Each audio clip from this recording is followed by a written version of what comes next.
Oke, buat Anda semua yang bayar pajak di Indonesia, ada kabar penting nih.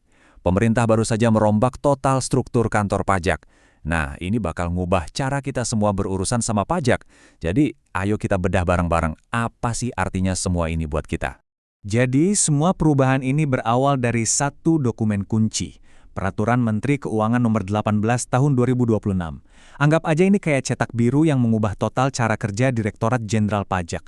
Ini bukan sekedar perubahan kecil-kecilan loh, tapi perombakan besar yang dampaknya perlu kita pahami. Tentu saja, pertanyaan yang paling penting buat kita semua. Apa pengaruhnya buat Anda?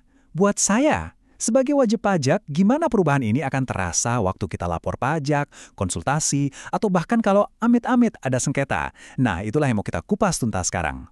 Biar lebih gampang ngikutinnya, kita akan bahas dalam 5 bagian ya. Pertama, kita lihat dulu latar belakang peraturannya. Terus, kita bedah struktur barunya kayak gimana. Ketiga, nah ini yang paling penting, kita cari tahu di mana posisi kantor pajak Anda sekarang. Keempat, kita pahami fungsi-fungsi utamanya. Dan yang terakhir, kita simpulkan apa dampaknya langsung buat kita. Oke, kita mulai dari dasarnya dulu. Kenapa sih pemerintah sampai perlu melakukan reorganisasi sebesar ini? Apa sebetulnya tujuan utamanya? Kalau kita lihat langsung dari peraturannya, tujuannya itu untuk menciptakan sistem yang lebih efektif dan efisien. Gampangnya gini, pemerintah mau proses pajak jadi lebih satset, lebih mudah buat kita, dan ujung-ujungnya bisa mengelola keuangan negara dengan lebih baik. Nah, sekarang ayo kita lihat gimana sih bentuk struktur barunya.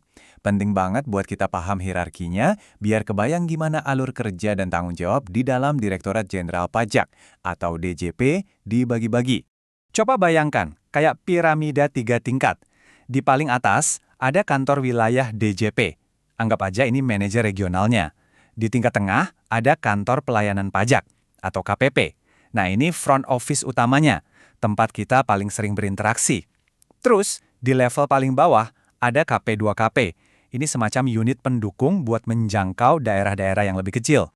Oke, ini dia bagian yang paling praktis dan penting buat Anda. Dengan struktur baru ini, terus Anda terdaftarnya di mana, kantor mana yang jadi tujuan Anda? Yuk, kita cari tahu. Jadi, kata kuncinya adalah spesialisasi. Sekarang ini, KPP nggak lagi satu untuk semua. Kantor-kantor ini dikelompokkan berdasarkan jenis wajib pajak yang dilayani. Tujuannya apa? Supaya tiap kantor punya keahlian khusus buat menangani kebutuhan kita yang beda-beda. Nah, bisa kita lihat di sini ya, KPP itu sekarang dibagi jadi 4 jenis. Ada KPP wajib pajak besar, ini khusus buat perusahaan-perusahaan raksasa di Indonesia. Terus ada KPP khusus untuk sektor tertentu, kayak migas atau penanaman modal asing. Ada juga KPP Madya buat perusahaan besar di level regional. Nah, tapi nih, buat sebagian besar dari kita, entah itu sebagai orang pribadi atau punya usaha, kemungkinan besar kita akan berurusan sama yang namanya KPP Pratama. Dan jumlahnya itu nggak sedikit loh. Ada 301 KPP Pratama yang tersebar di seluruh Indonesia. Jadi ya kemungkinan besar kantor pajak Anda itu adalah salah satu dari 301 kantor ini yang memang fokusnya melayani mayoritas wajib pajak seperti kita. Oke, kita udah tahu di mana kantor kita. Terus apa aja sih yang mereka kerjakan? Sebenarnya ada 3 fungsi utama atau bisa kita sebut 3 pilar pelayanan yang perlu kita pahami. Pilar pertama tentu saja pelayanan. Ini adalah garda terdepannya. Anda butuh bantuan isi SPT atau punya pertanyaan soal aturan baru? Nah, disinilah tempatnya. Fungsi pelayanan ini jadi titik kontak utama kita untuk semua urusan konsultasi dan penyuluhan soal hak dan kewajiban pajak. Lanjut ke pilar kedua, pengawasan. Ya, pastinya pajak itu harus diawasi. Bedanya, sekarang sistem pengawasannya dibikin lebih cerdas. Mereka pakai data dan analisis resiko. Jadi nggak lagi asal periksa semua orang. Tujuannya supaya lebih adil dan fokus ke yang benar-benar beresiko tinggi. Dan pilar yang ketiga adalah penyelesaian sengketa.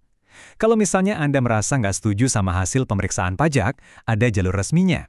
Proses untuk mengajukan keberatan dan banding sekarang dipusatkan di tingkat kantor wilayah. Harapannya, penanganannya jadi lebih konsisten dan fokus.